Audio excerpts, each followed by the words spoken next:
সকাল সকাল নাস্তা করার জন্য বের হলাম। এত সকালে লিফটও এখনো চালু করেনি। সকালবেলা বাইক নিয়ে বের হতে আমার অনেক ভালো লাগে, কিন্তু বাইকে প্রচুর ধুলা। বের হয়ে গেলাম বাইক নিয়ে। সকালের শীতল হাওয়াটা গায়ে লাগতেছে, ভালোই লাগতেছে।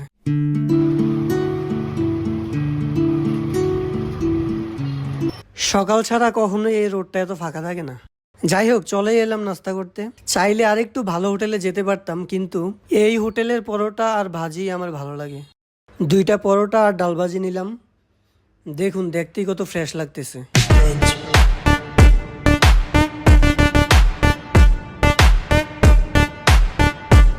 মাত্র 40 টাকায় সকালের নাস্তা করলাম। চলুন আরেকটা সুন্দর জায়গায় নিয়ে যাই এখন। এটা আমার খুবই পছন্দের একটা জায়গা। এখানে এসে দেখি আঙ্কেলরা ব্যায়াম করতেছে। ওনারা ব্যায়াম করতেছে আর আমি 5 মিনিটের রাস্তা বাইক নিয়ে আসছি।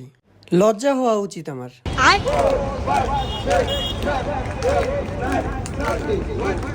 তারপর লজ্জা পেয়ে আমিও কিছুক্ষণ হাঁটাহাঁটি করলাম। এই জায়গাটা হয়তো অনেকেই চিনেন, এদিক দিয়ে 300 ফিট যায়।